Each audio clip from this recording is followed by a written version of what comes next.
My name is Layla. I'm a recovered cocaine addict from Toronto. My home group is called A Way Out.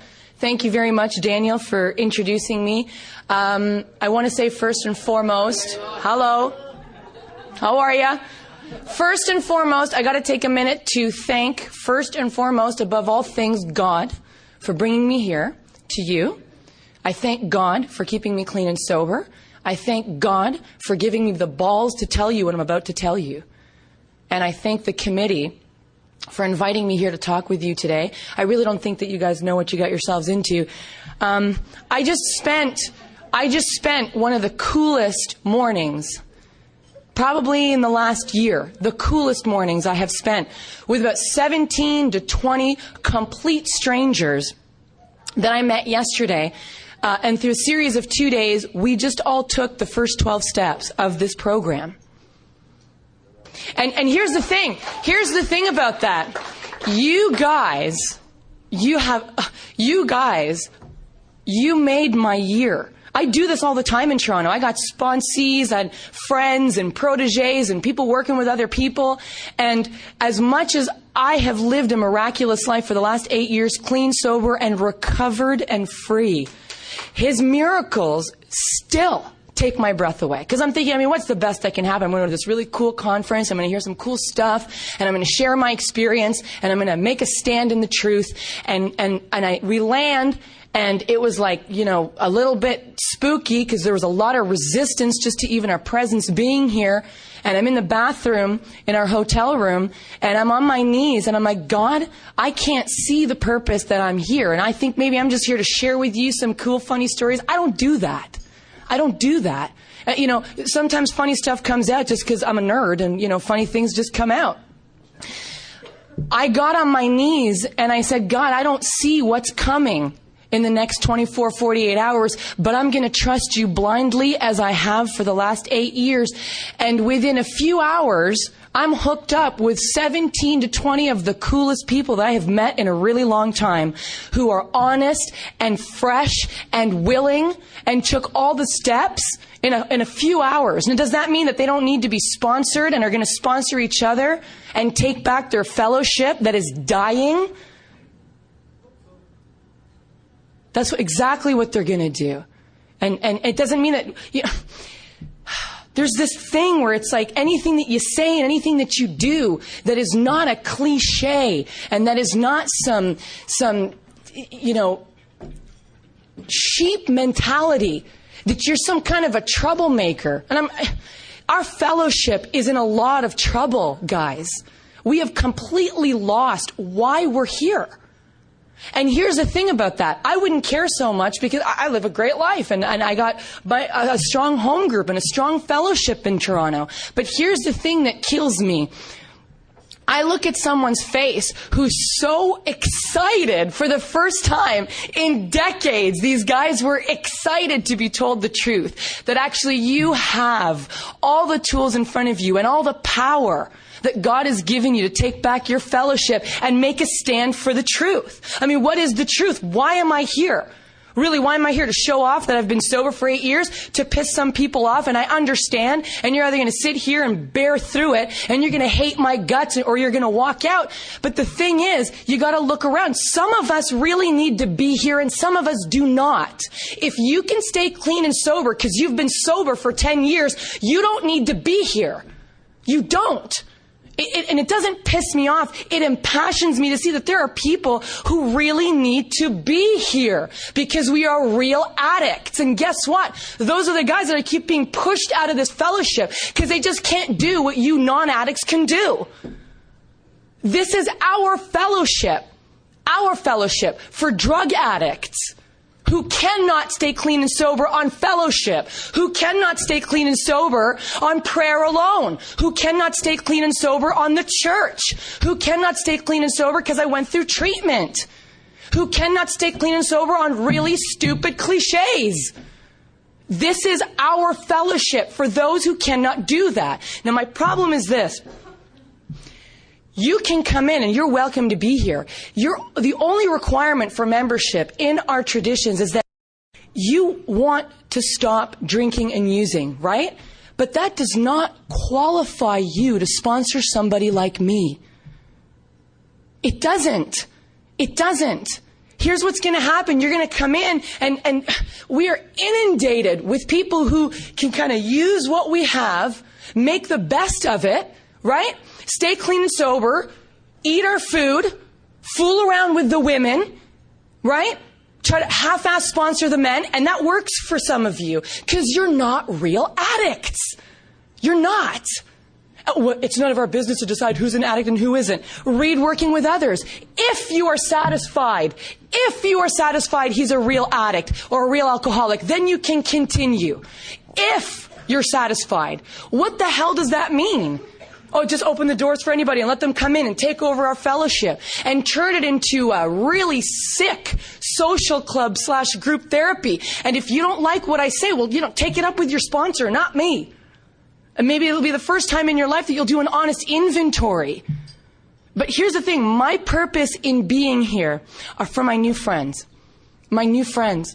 My brothers and my sisters in the fellowship who, oh my God, do you not want to miss out on this, guys? But it's up to you now. I mean, I don't live here. I can't be here with you and do this. But God is here with you to do this. And this book is here to do this with you. You got to take back your fellowship and make a stand for the truth. What is the truth? You really need to be here. And all this crazy ass 50,000 treatment center questions about what makes me an addict is nonsense. It is nonsense. Our book asks 2 very specific and clear questions that qualify whether or not you need to be here. 1, if when you honestly want to, you find you cannot quit using, what does that mean? I mean, what does that mean? When I honestly want to stop. I'll draw you just a little bit of a picture. I'm 21, 22 years old. I grew up in a Muslim. I mean, we could just sit here forever and nitpick my childhood and nitpick my family's religion and nitpick the abuse and the drama. But the bottom line is what? I'm in a position at 20, 21 years old where I'm really into cocaine. I'm really into the lifestyle of stripping and hustling and power and glory and manipulation and pickpocketing and robbing people. I'm living the life. I am completely willing to be seduced by the darkness. I'm there. I'm there. Something really strange starts to happen to me, though. I start realizing that, the consequences are getting a little bit intense here. I mean, I'm not just waking up in the morning and I'm feeling a little bit weird and I feel really bad about myself and, I stole some money. I want to die when I'm coming down. I'm completely obsessed with never doing this stuff again. Okay? What happens to me, though? I get sober. That's the big solution, right? We're going to get clean and sober, and that's the solution, right? Okay. I'm back to the drawing board. I'm not happy inside. What do I start doing? I become obsessed with ending that state of sobriety. I talked about it yesterday during our workshop for sponsorship. That doesn't necessarily look like I go out and get high. That looks like what? Oh, now I'm obsessed with that guy. Now I'm obsessed with that job. Now I'm obsessed with being the most popular in Cocaine Anonymous, right? I get obsessed with ending my state of sobriety. Why? I'm not happy inside. I'm restless. The book calls it I'm restless, I'm irritable, I'm discontented, and you can reword that in any fancy therapy lingo that you like.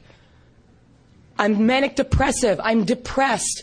I can't seem to be of real help to other people. I can't express what I so desperately desire to express from inside me.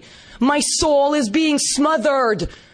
But I'm clean and sober one day at a time, and I'm shaking hands the right way, and I'm stacking chairs, right? I'm a fucking clown. I'm a clown, juggling, trying to get your attention, and inside I'm dying. But I've made the decision I never want to do this again. Remember?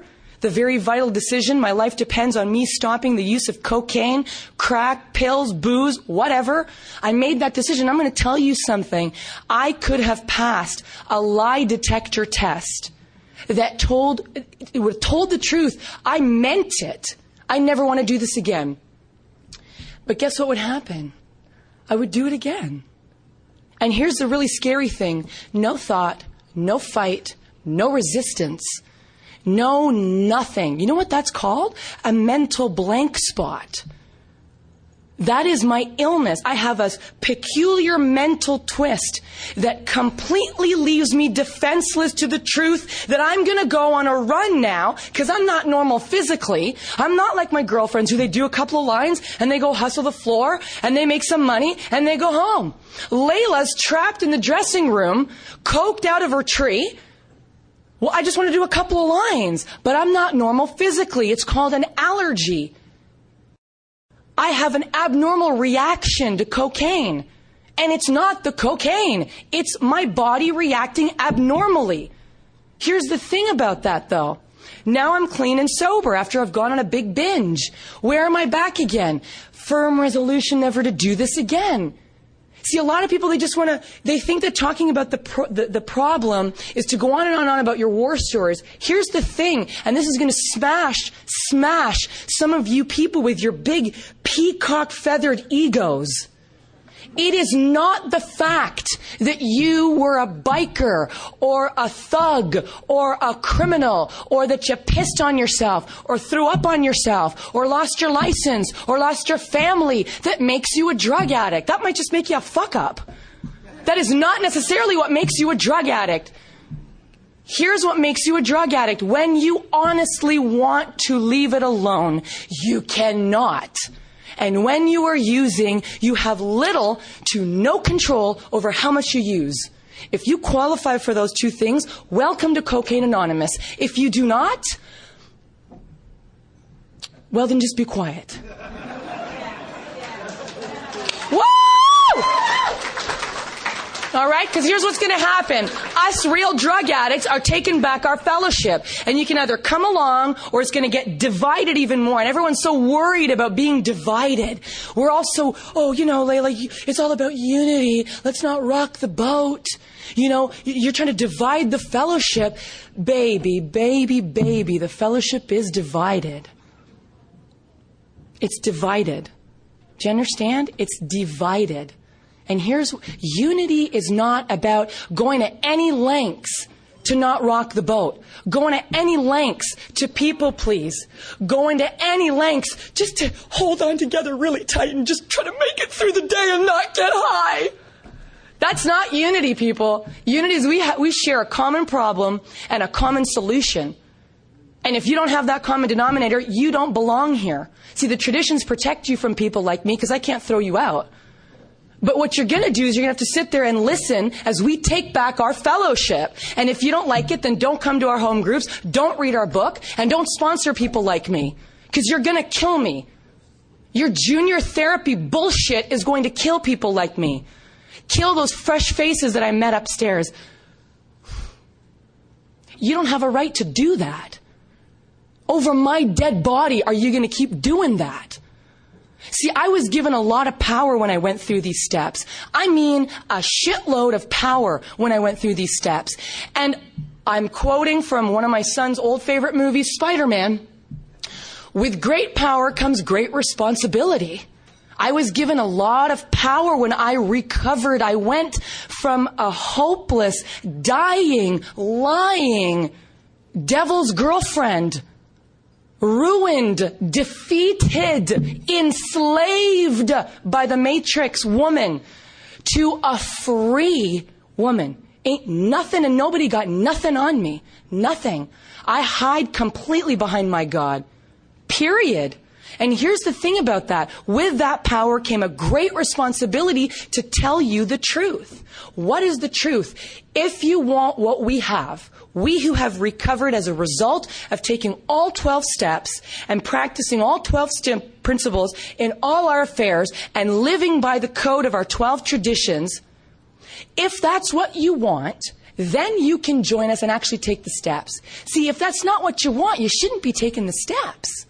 See, nobody is willing to actually be responsible and start qualifying people properly. Well, yeah, I kind of have a drug problem, but I just want to see how it goes. And I just want to kind of figure it out and get to some meetings and do some step work from some step guide. This big book is the only step guide, guys. Only step guide. The big book is our step guide. It's our cookbook. It's our cookbook. Can you imagine if we were all sitting here with our cookbooks and we're going to talk about cooking and then we go, I'm really hungry. Where's that cake? I talked about the cake. I talked about the recipe. I talked about the ingredients. I watched Joe Blow with 17 years chowing down on his cake. Why am I still hungry? Why am I starving? Because I have not baked my cake. This book is a recipe book. It's a cookbook. The recipe is the book. The 12 steps are the ingredients. If you follow precisely what this book says to do, and here's the thing about direction. There's taking direction and there's taking literal direction. You know what literal direction is? Go right, I go right. Go left, I go left. Say this prayer, I say the prayer.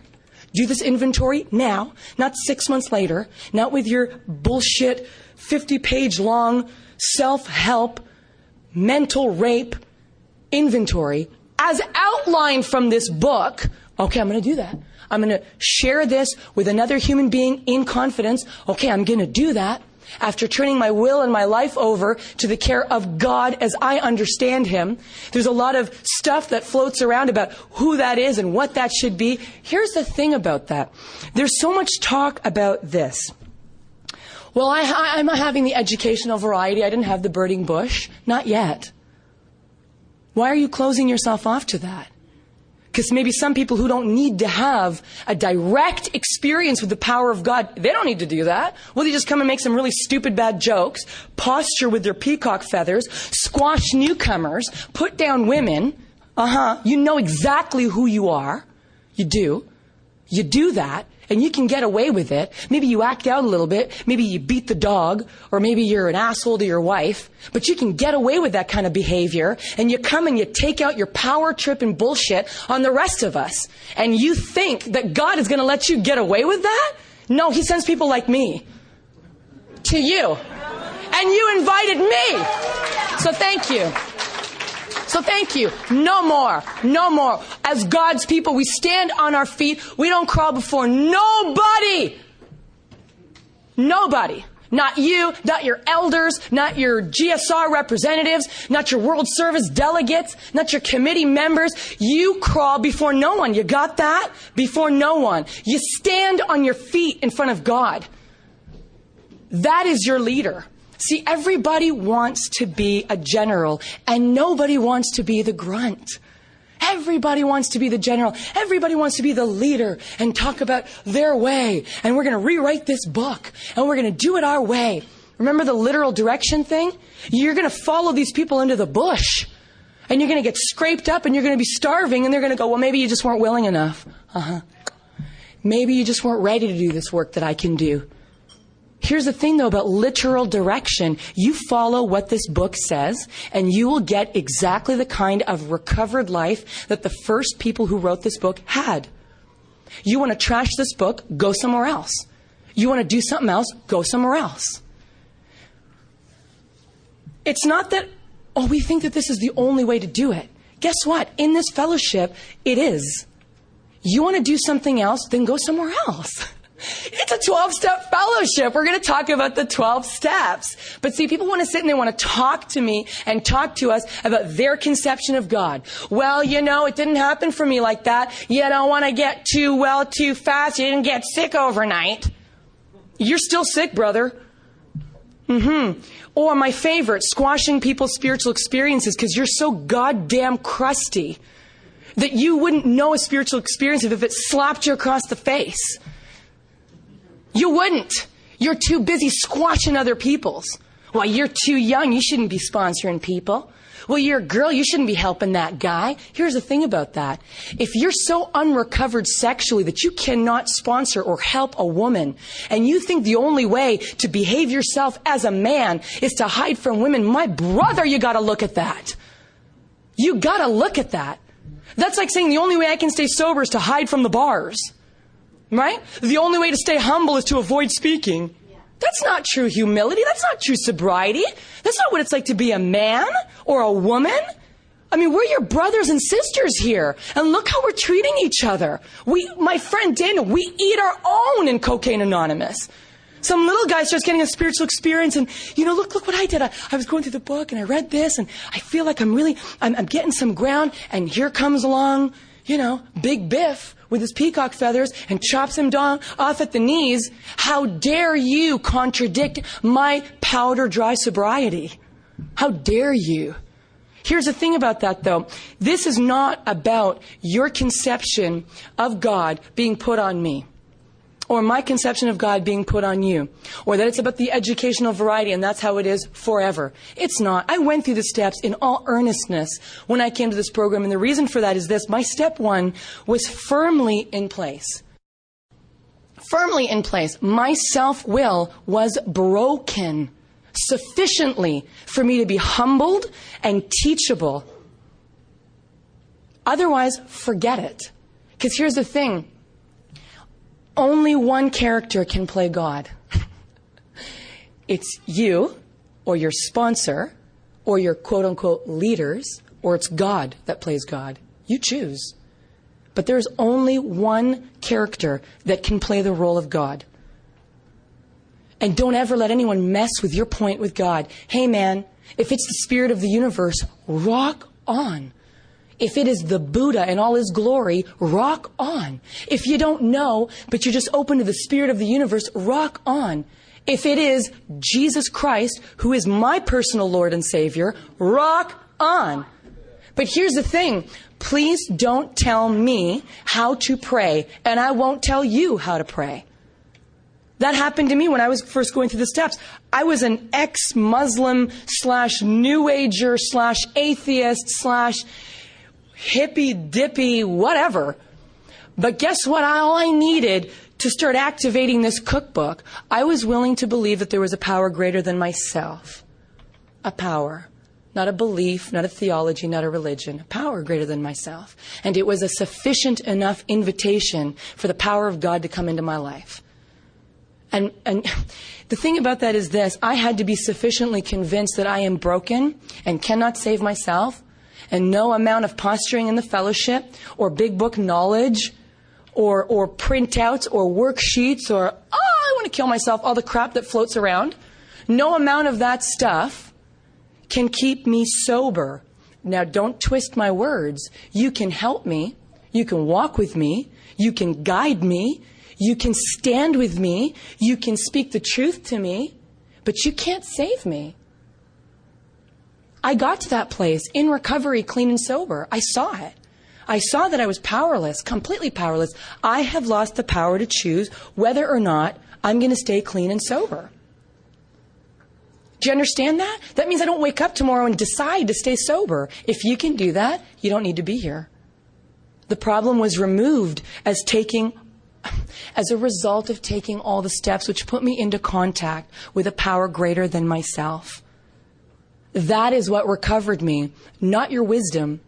Sorry, your wisdom led me to a place that I could become willing and humble enough to see that I'm truly powerless. They spend 50 pages on step 1. Why?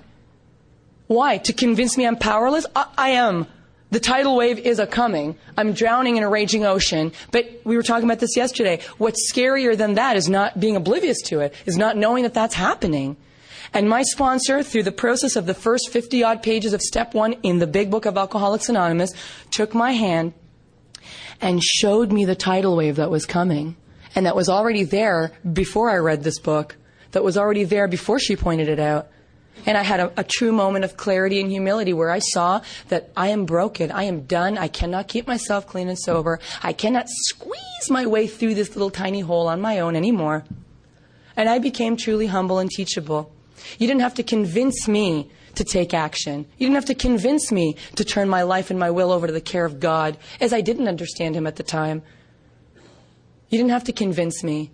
Yes, Captain. We're going to read this book. Yes, Captain. We're going to take this inventory. Yes, Captain. We're going to keep praying and meditating. Yes, Captain. We're going to look at all the defects of character that block me off from the power of God, that block me off from the wisdom that is trying to speak into my life and guide me and help me and shield me and love me. Yes, Captain. You're going to go out and make amends to all the people who did you more harm than you did them. Yes, Captain. You're going to go out there and you're going to help these new people. And you have to understand, Cocaine Anonymous in Toronto 8 years ago was brutal. Talking about the big book was as bad as if you were talking about the Bible or something. Here she comes, talking about the big book. Oh, here come those bookers, those muckers, those thumpers, those gurus. Get off your pedestal. It was a big cross to bear, but we did it anyway. Because here's the thing, my allegiance is to God, not you. Sorry. My allegiance is to God. My commitment was with God. I turned my life and my will over to the care of God. My relationship with God and not your opinion of me is what keeps me sober and clean and empowered and free and a slave to no one. If we're friends, it's because we're really friends and not because I want your attention and approval. It's real, like a real life. And what happened for me is I continued on and I did all this work and I'm like, well, I guess that closes the door on God. I mean, I figured God out and I know I'm having this beautiful spiritual experience and it's intimidating the hell out of people. And a few of us start getting together and we're trying to turn the tide and there's resistance. The waves keep flipping us over as you're experiencing in your fellowship today. You try to turn the tide and someone comes and flips over your boat and squashes you and puts you down and then goes, ha, just kidding. You know who you are, right? Yeah. And you know who you are who receive it, right? And you just let it go. Well, I want to be humble. Well, I don't want to rock the boat. Well, I don't want them to think that I got some balls to say, stop talking to me like that. No, it's not a joke. It's called an attack, a passive-aggressive attack on the foundation of your recovery. See, God is the foundation of my recovery, not this fellowship. What happens if this fellowship was completely destroyed? What, I'm screwed? No. 2, 3, 4 of us, 17 to 20 of us would get together in a hotel room. Our new meeting in Edmonton, room 536, would get together and the power of God would work miracles through us and in us to stand here with you and invite you. I invite all of you to take a stand with us. Here's the thing though, you're either coming with us or we're leaving you behind. You got that? You are not going to shit on these people anymore. Anymore. It won't be tolerated. Oh, we'll come back and we'll bring more people with us. Woo!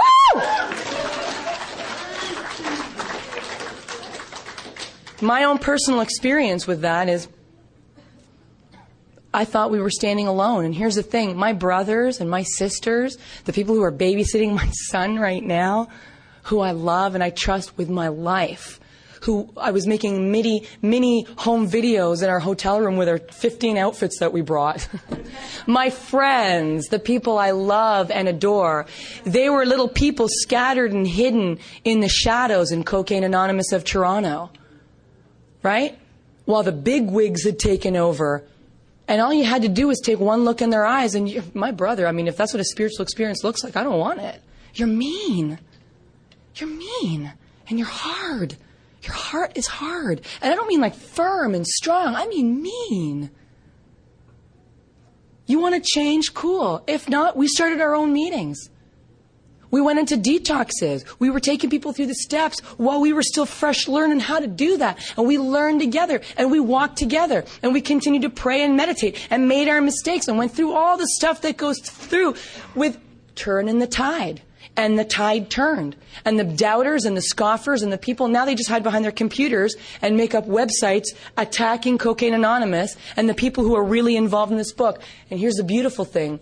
Every single one of those people could knock on my door tomorrow morning and say, I'm really messed up and I need some help. Can I come to your meditation group? Come on in, brother. We love you. But make no mistake about it, just because I love you does not mean I'm going to let you shit on my fellowship. No. Not going to happen. And as a result of doing that, I grew in my relationship with God. And I continued to try to do this thing and went through my ups and downs and tried to create my own ideal in relationships.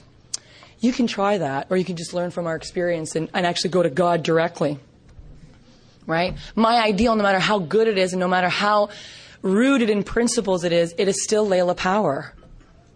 My ideal for the fellowship, my ideal for sponsorship, my ideal for relationships, my ideal with work. It's still my ideal. And here's the thing, there were a lot of people around me going, I mean, that's just crazy talk, Layla. What do you think, God's just going to drop a paycheck in your lap? Actually, he does. I don't know what to tell you. He does. Well, you think God's just going to heal you of that mental illness?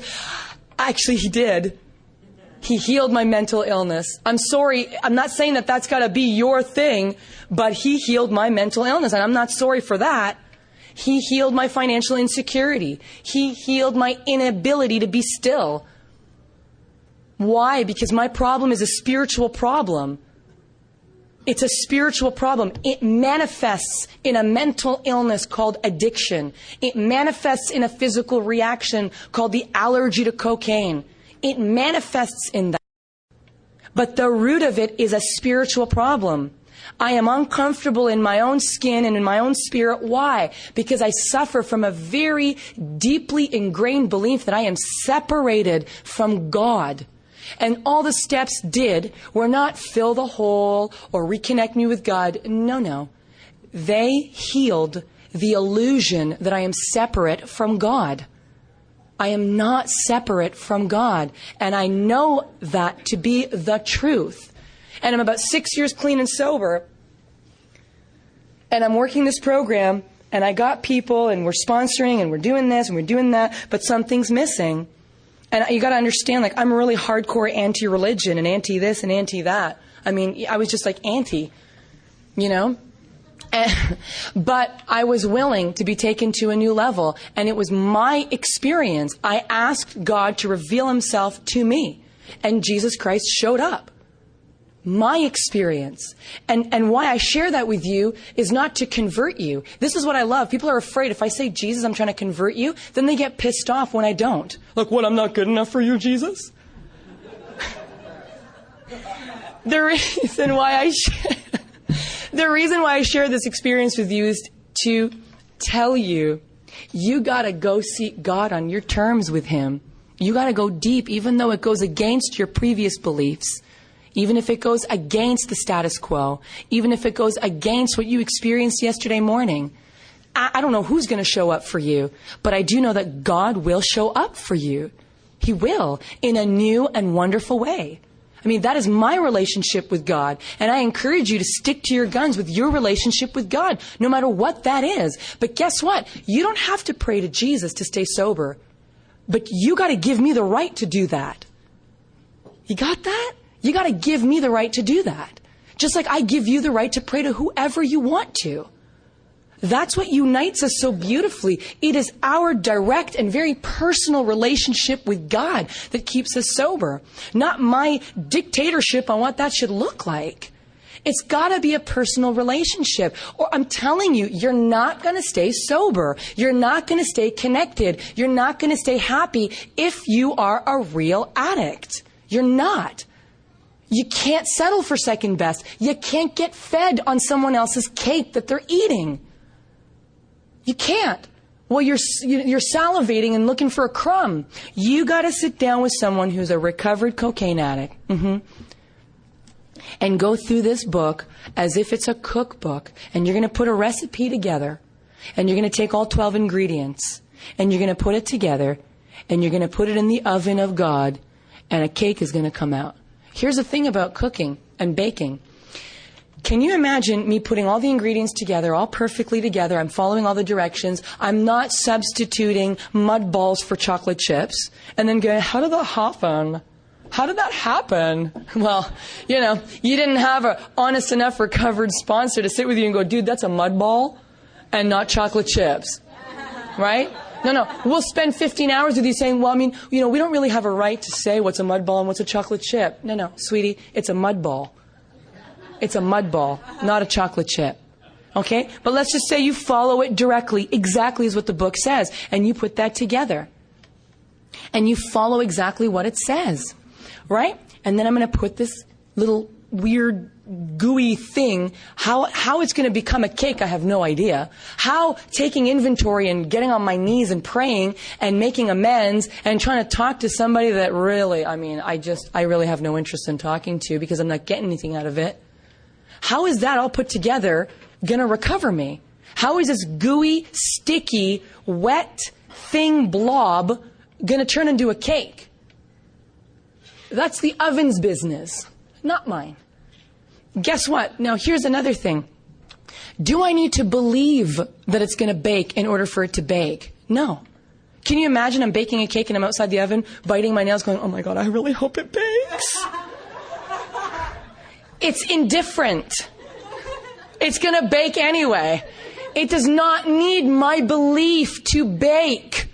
It needs my willingness to follow very specific instructions from this cookbook.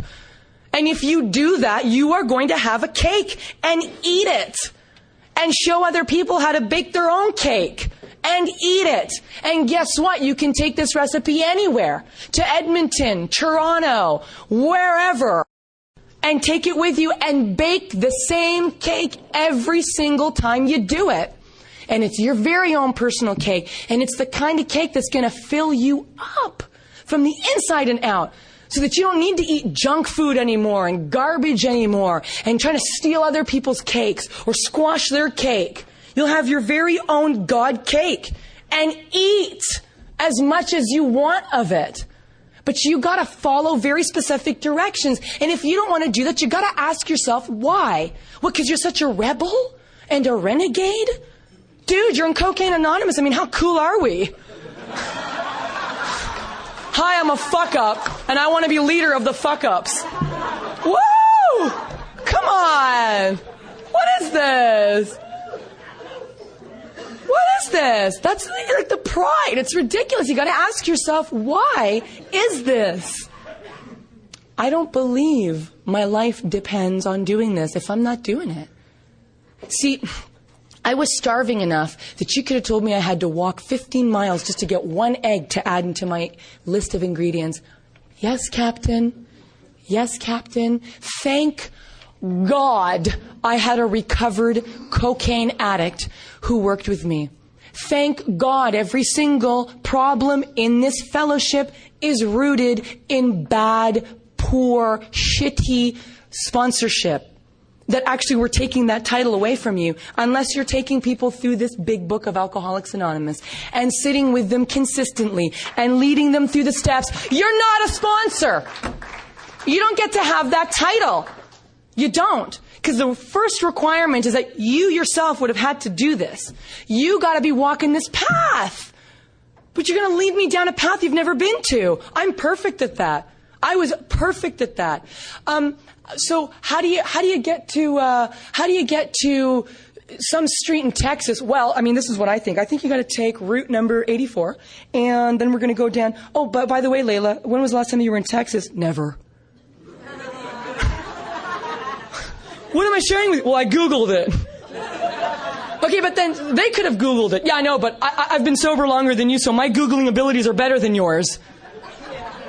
Have you been there? No, I've never been there. I've never been there. See, my sponsor was there. The people who sponsored me were there. They're real addicts. They know exactly what this thing is about, eh? This is about the power of God in your life. Your life, not just my life, or your friends' lives, or your guru's lives, or your elders' lives. It is the power of God in your life.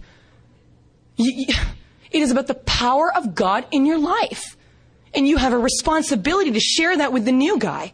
And if you're such a self-seeking people pleaser that you can't tell them the truth because you don't want them to dislike you, well, you got another inventory to do. And I'm not talking about being mean and rude. I'm talking about making a stand for the truth. Because guess what, my friends? Unless you make a stand for the truth, you are going to lose touch with it. You are going to lose touch with it. Unless I'm teaching people how to bake a cake, I'm going to forget the ingredients. I ain't going to be baking cakes for very long on my own. I need you to do this. I need you to do this. I need you to be here for me as you are for me, as I am for you. We're so obsessed with, it's not a me program, it's a we program. Then start acting like it. Start acting like it. Put the welfare of your brothers ahead of your own and see what happens to you. See what happens to you. Stop. Stop the negativity. Stop the whining. Stop the trashing. Stop the bickering. Stop the raping of our program. Stop. Stop. and make a stand for yourselves. This is about the power of God in our lives. We stand united in what? The certainty, not the what if, the certainty that our Creator has entered into our hearts, not my head, my heart and lives in a way which is indeed miraculous. If you are as seriously alcoholic or addicted as we were, it's right in the book. We believe there is no middle of the road solution. Look around, people. The middle of the road solution is dividing us, and that's okay. Because it's like Moses parting the sea. On one hand, we really need to do this, and we're going to make a stand and do it. And you're either going to join us, or you're going to fade off in the distance.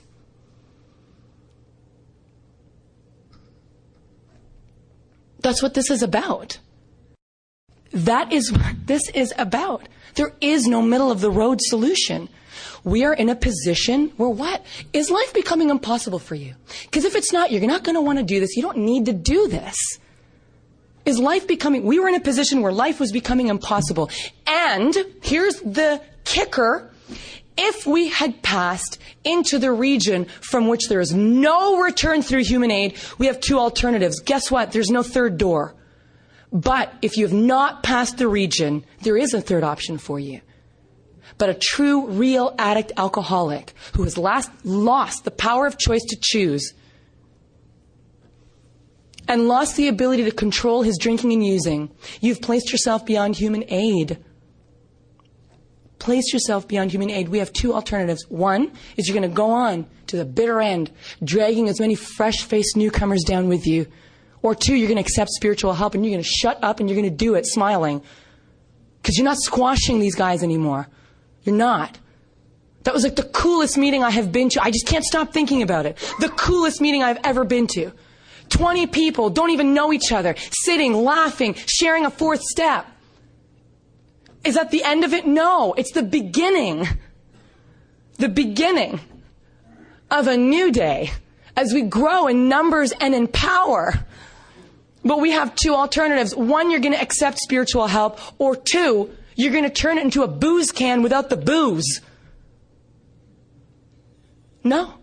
Because there's a few of us that we are willing to take on the responsibility that has been given us. And if you don't like that, because I'm not willing to write bitch back behind you and let you lead me into hell, sorry, I don't know what to tell you. You can take it up with my biker sponsor. The two most opposite types of people. This is what I love about God. My sponsor, my very first sponsor who took me through this book and saved my life, bless you, Siobhan, I love you. We couldn't have been more different. She's a motorcycle riding, bad attitude, sarcastic, lesbian, whatever kind of woman. And then there's me. Hi.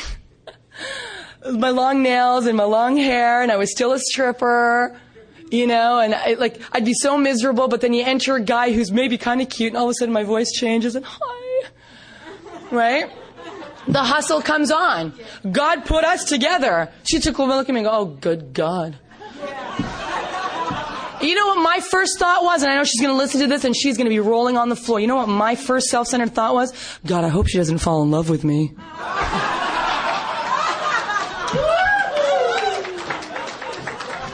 I was so concerned that she was going to fall in love with me. She's like, yeah, keep coming back. Which in Toronto is lingo for shut the fuck up. Keep coming back. Shut the fuck up. She saved my life. She was busy. She was just getting her 3 kids back from where they were with her mother. She had another kid she was taking care of. She was going to school. She was working. She was 2 years sober. She was busy as hell. And she met me. She met me 4 days a week and read the book with me and prayed on our knees together and listened to me and took my crazy phone calls at 4 o'clock in the morning because I was so terrified. I didn't know what was going on. I'm like, shouldn't the voices have gone now that I'm sober? But they seem to be getting louder. Dark shadows whispering to me. What's up with that? What's up with that? Feeling like I'm going to die all the time. I can't stop crying and I can't stop cackling like a maniac. And I'm going to meetings and I don't know what the hell is wrong with me. And this woman made a stand for my life. You want to talk about dramatic, Some people I know are like, yeah, you're really dramatic. And I'm like, because I was saved dramatically. How about you? Do you believe you were saved from hell? I was. I don't just mean drug addiction. I mean the whole thing, man, that goes along with it. The yearning, the looking, the searching. Our fellowship has turned into a fellowship of seek but do not find. Where does that come from? What happened to seek and you will find? Seek and you will find. God could and would if he were sought. What happened to that? Well, keep seeking. It's so spiritual. The journey, the journey, the journey. It's not the destination, the journey. I want to off myself on the journey. But it's about the journey, the journey. Come on. This woman made a stand for my life. She sat down with me and she took me through the first 164 pages of this book. And she did not let me off the hook for nothing. Nothing. She freed me. She stood outside my prison cell and she says, come on, you want to come with me? Well, what do I got to do for it? What do you want from me? What is it what am I going to owe you? Nothing. Because it's not me doing it. It's God, she said.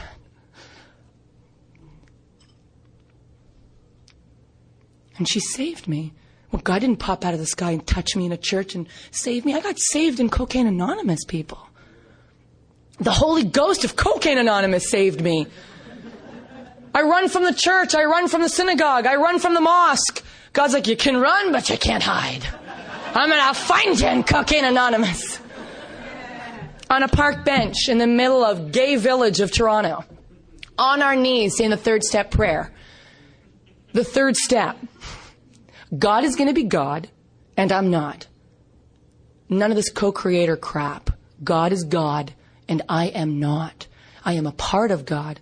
I am God's daughter, or his agent, or his actor, or his disciple, whatever terminology you want to use, but please be clear about this. If you want what we have, God is God, and we are not. God. Godding. God is God. I play the role that God assigned me, little Layla. He assigned me the role of a lifetime, the role I always wanted. But there are certain things I have to do. Number one, I got to quit playing God. Number two, I got to see, and here's the catch, guys.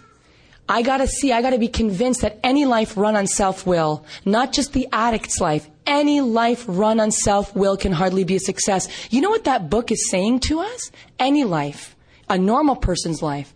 They're saying that out there in the world is not successful. But what do we do when we come in here? I'm going to do the steps and I'm going to be normal. I'm going to pick the guy I want. I'm going to pick the job I want. And I'm going to pick the career that I want. I mean, I don't want to be brainwashed by God, right? Yeah, God just saved me, healed me. But, keep the information. Booty call God, I call it.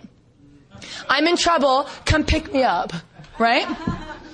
But you want to confer with me on what I'm doing? Get out. That's how a single woman acts, not a married woman. That was my relationship with God. And he's so compassionate and loving. Come on back, Layla, it's okay. Refuse to let me go.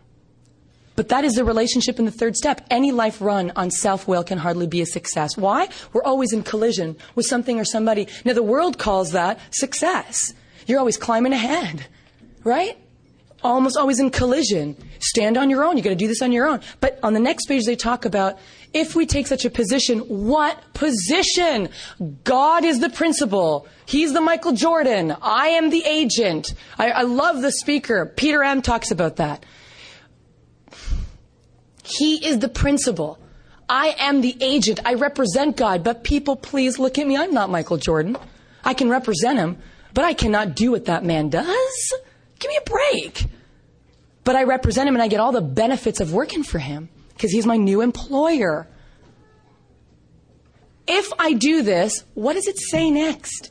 I will be able to face life successfully. Not by trying to be normal and twist the principles to my liking and practice them when they suit me and ignore them when they don't. No, sorry. And then it goes on to talk about how am I going to activate that decision? I got to activate that decision through 4 to 9. Okay? It's in the book. It says at once we launched out on this course of vigorous action. At once we launched like a space shuttle shooting up. Anyone tells you, take your time, you got to wait, You got to really internalize step 3. You can just tell them what used to boil people in Toronto that I would say. Could you tell me where it says that in the big book? Could you show me where it says that in the book? Because seriously, otherwise you're not being sponsored. You are being experimented on. Do you want that? You really want a crazy ex-crackhead experimenting with your life? With your kids' lives that are in CAS? You really want that? No, thank you. I want the tried and tested and true program of Alcoholics Anonymous. Hey, I've never met a junior therapist in this fellowship that had Dr. Carl Jung and Dr. Silkworth sign their names to their bullshit. But those two doctors said, hey, you know what?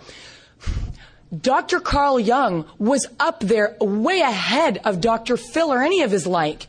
They still study his methods, for God's sakes. And he said to Roland Hazard, who was one of the guys that sponsored Ebby, who sponsored our founder, says to him, my friend, either you lock yourself up or hire a bodyguard or you're doomed. You're doomed. Your only way out is a slim chance of having a conversion direct experience with God experience. The therapist to end all therapists says this. So why are we still discussing it? See, this book has the stamp of these kind of guys. What I'm telling you does not. Anything that I am saying to you that you cannot find in this book, leave it. Leave it. But you got a problem with what I'm saying. You got a problem with this book. You got a problem with this book. You got a problem with this fellowship. This fellowship is about the 12 steps of Cocaine Anonymous as accepted from Alcoholics Anonymous. That is our program. And as a result of that, amazing things started happening in my life, directly, in my heart, in the lives of other people. But basically that was my option. Either I'm going to do this thing or I'm going to die. And the thing is that I see this, a lot of people that I used to work with, my question to them always in the beginning is I first qualify them because I got to find out if they're a real addict, and none of this silly crap about all the drama that I went through that makes me a drug addict.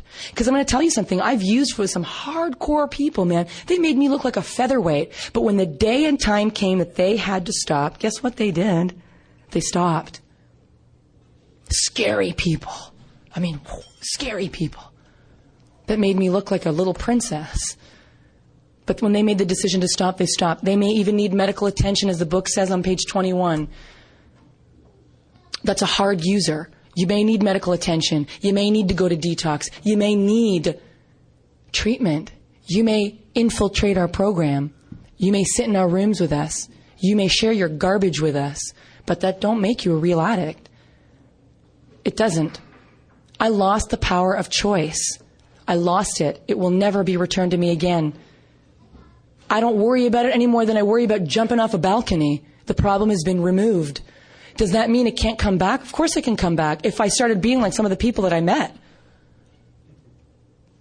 it would come back. But it doesn't have to. And that's my choice. I'm either going to do this thing or I'm not. And some of these people that I used to work with, I qualify them and we find out, do you really have this thing? Are you a real addict? What connects me? What unifies me in this fellowship with a guy that I used to work with a long time ago? He was an institutionalized penitentiary dude. He had been in prison longer than I had been alive. What connected him, me, and the princess that I sponsored just last year? What? We share a common problem. We share a common problem. What is that problem? I have lost the power to stay sober. I am now using against my will. I now choose to stop and find myself doing it again. Powerlessness, people, that's what powerlessness looks like. Not, I went on a run and I wasn't going to meetings and therefore I guess I was powerless. No. I am sinking and there's nothing left for me to grasp onto. That's powerlessness. That's what unites me with Bubba from prison and the little girl who's a little diva princess. That's what unites us. That's what we have in common. When we really want to leave it alone, we can't. And when we're using, my God, we can't control it. I can try to, but we can't control it. That's what unites us. And these are the people that when I qualify them, okay, we've passed the qualification, 2 simple questions. Are you willing to take this action? And I explain it to them. I don't hide it from them. You don't want to scare them off. Please, please. This bullshit I hear about, well, I have trust issues. Okay. You just got in a car last week with 4 dudes you never met before because you thought they might have some crack.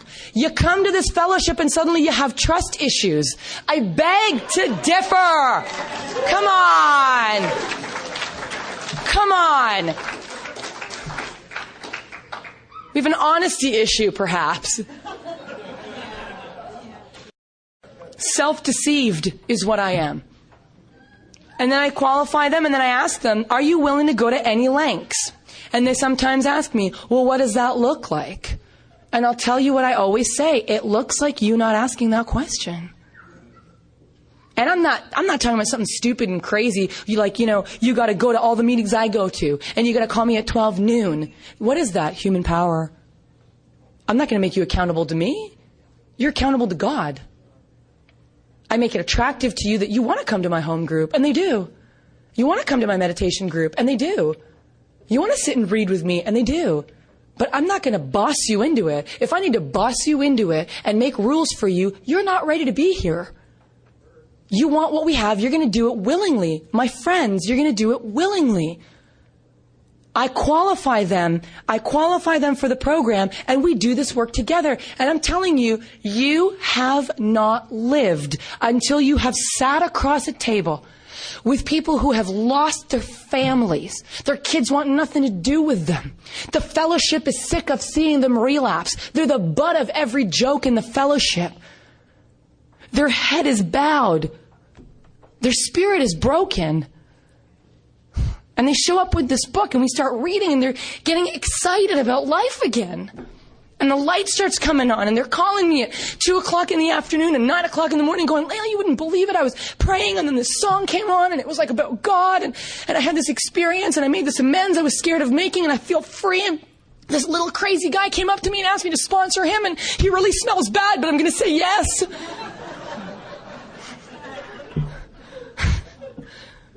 You don't want to miss out on that miracle. It's a miracle to be here. It's a miracle that we get to sponsor. It's a miracle. And did I like it all the time when I was new? Of course not. I don't want to do this. I'm selfish, self-centered to the core. I am convinced that most people who really are true addicts that don't do this work, it's not because they can't. They don't want the responsibility that comes with step 12. So they try to linger in between 1 and 11. I got to a place where I am drowning. I'm not asking you anymore where that life preserver was made. I'm not asking you anymore who's hanging out in the boat. I'm not waiting for nothing else. I'm not arguing with you about religion. I'm not trying to convince you of my beliefs. Pull me out of this raging ocean. I'm ready. I will do anything you say. It is your responsibility to give me the real truth. Not some bullshit about here you go, keep going to meetings and just call the girls and then see you later. Your responsibility. Do you want my blood on your hands? I don't want your blood on my hands. I'm willing to tell you the truth even if you don't like it. And if you think that's too intense, my friends, you are in the wrong room. You are in the wrong room. This is about the power of God in your life and in my life, and we're supposed to stand in this united. We are growing in number and power, and we are going to turn the tide. And you're either going to roll with us in that boat, or you're going to get flung aside. You are. Because this is our fellowship of Cocaine Anonymous. We are here to talk about the big book of AA that is our basic text. We are here to sponsor people through this book. We are here to stand together united in our purpose. We are here to help each other. We are here to walk with each other, not because we're codependent, but because we love each other. And we might have different paths and different desires and different dreams, but in one thing know this for sure. The greatest love is the love a man would have for his friend to lay his life down for him. I lay my life down for you, guys. This is my life. Do you know how much easier it would be if I was just a really cute, fun speaker and just have everybody like me and love me and not call me some of the things that I've heard? That is my life. I am willing to lay my life down for you. Why? Because that woman 8 years ago laid her life down for me. I don't mean her life like she was willing to get crucified for me or take a bullet for me. Her life Her life. She wasn't too busy for me. She wasn't too occupied. She wasn't too running the business. And I'm busy with school and I'm busy with this. And what would have happened to me? What would have happened to my son? See, you're so selfish. You don't want to see the ripple effect that you could have. Because it's so much easier to think that you're just a weak little powerless nothing. You are not. You are agents of God. You are. You are agents of God. And it is your responsibility to tell me the truth, that I can recover if I'm willing to do certain things, to hug me, to support me in my spiritual experience. Stop squashing them. Support us together. That's what we're here for. That woman did that for me. She saved my life. She saved my life, people. She put in me something that no one can ever take away. She gave me the truth. Now, what happens if, God forbid, she died? Sorry, Siobhan. She died, or she moved away, or something happened. What would I do? Is she my reliance? No. She ingrained in me. Ingrained in me.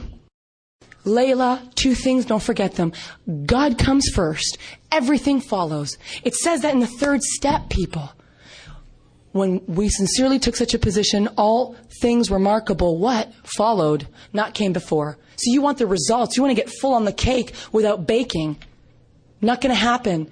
She told me, always put God first. It is about the power of God in your life, Layla. Go back to that. Go back to the first step. Go back to the decision you made, not the decision I made in step 3. The decision I made in step 1. Which door am I going to go through? Accept spiritual help or continue on to the bitter end, taking as many poor new bastards down with me? I made the decision to go through door number 2. And door number 2, guess where it led me? Step number 2. And to the third step, and in that decision. And number 2 that she drilled into my incredibly self-centered mind, your life depends on carrying this message to every addict that God sends you to. Not any message. Sorry, not the message of Narcotics Anonymous. Not the message of Alcoholics Anonymous the way it is today. Guess what? I had to go to Cocaine Anonymous, for God's sakes, to hear the message of Alcoholics Anonymous. These CA little buggers were doing more work in the big book than their grandmama AA. She ingrained that in me. Your life depends. Can you imagine if I'd gotten caught up with my son? And why did I do that? Because I'm a guru and I'm so special and I'm so selfless. I'm breastfeeding and working with a newcomer. He wasn't a guy. It was one of my girls. That's a little too far. But seriously, why am I doing that? Because I don't want to die in a gutter. I don't want to die in a gutter. Those are the rules. You want to get saved? You got to bring people with you. You ain't going in the kingdom of heaven alone, brother. You're not going in alone. You're not rolling in the pews with Jesus alone. You are in the trenches with the drug addicts and the alcoholics who are dying for you to make a stand for them. So let's make a stand together so that we can trudge the road, walk with purpose to a happy destiny together. All the power that I've been given, all the love that I've been given, I give to you. But you got to claim it and own it and do it through this book. She ingrained that in me. My responsibility, number 1, is not a mother or a worker or a girl or a wife or a girlfriend. It is a recovered cocaine addict who is willing to go to any lengths to stay connected to God. And how I do that is through my message to you. And what message? Not my experience. Who cares? My experience can't keep you sober any more than your experience could keep you sober. My message, which is the message of the big book of Alcoholics Anonymous. And if I do that, I'm golden. God is first. His kids are second. And I settle for bronze. And if I do, I am entrusted with the keys to the kingdom. I am entrusted with the keys of the kingdom. And I invite you all to stand with us. To stand with us. Because here's the thing about that. No matter how busy I get, and I'm not talking about how some of you are going to twist it around. Like all I do is sponsor people, and all I do is go to workshops, and all I do is speak in conferences. You have no idea how fully entrenched I am in my life. How fully present through the disciplines of steps 10, 11, and 12. How fully present I am to the glory of God in every single creation that I see. I am present. I have my own business. I love my son. I have lots of friends. But first and foremost, I am nothing without God. You got that? I am nothing without God. And that is true self-esteem. All things I do from God, through God. Every amends I ever made, every inventory I ever took, every meeting I went to, every single newcomer I have ever worked, they show up at my door, and I'm 8 years sober, and I have a lot of information about this book. And every single time before they walk through the door, I'm on my knees. God, set aside everything I think I know about you in this process and this program. And please put aside my ego and my pride and my arrogance to think that I know something that can come not from you. Everything I am and everything I know comes from you, God. And everything else, I forbid your presence from entering into my mind. And they come in and they become my brothers and my sisters, and we walk together and we help each other out. But make no mistake about it, I have a very busy, entrenched life and I participate fully. But my number one purpose here on this earth is to play the role that God assigned me. The God who saved me. What is that purpose? To what? People are like, oh, you're a great public speaker. You should go do this for like Mazda. Yeah, but God puts me here with you guys. Right? He puts me here with you. He saved me through Cocaine Anonymous. And my purpose is to be here to give you the keys to the kingdom. But you got to follow suit. You got to put God first, your brothers and your sisters second. And you got to be willing to settle for bronze. The bronze entitles you. It entitles you to the keys of the kingdom. Here's the thing. Everything that you have done in your life, everything that you've done in your life to try to have some peace and try to feel important has failed. And you know what? Guess what, guys? It's not because you're not important. You are, but not for the reason that you think. It's not because you got a big truck. I love it. Everyone in Edmonton has these big trucks. I love it. I want to move out here and get a big truck. A blue pickup. That's what I want.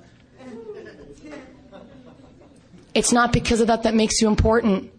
It's not because I go to a great gym that makes me important. It's not because I'm eloquent with my words that make me important. It's not because you got a lot of sober time under your belt that makes you important. It's not because you worked the steps 10 years ago that makes you important. It's not because you got a big business that makes you important. That means nothing to God. You are important because He has entrusted you to save your brothers and sisters. And that's on you now. There's no two ways about it. It's on you. So I ask you to join me in the fellowship of the Spirit.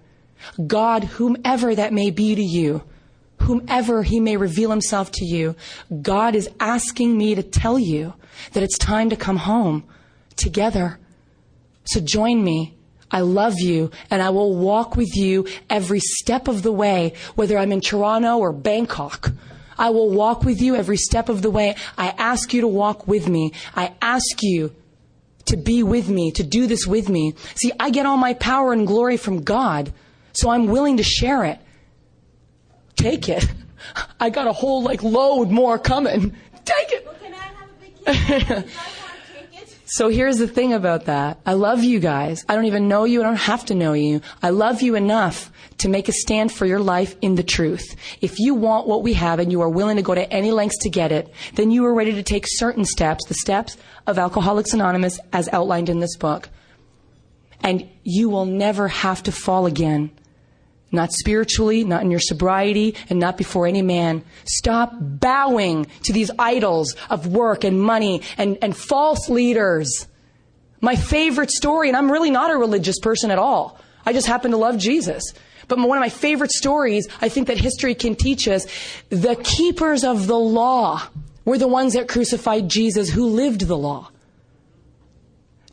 Remember that. The elders and the keepers of the law were the ones that crucified Jesus, who lived the law.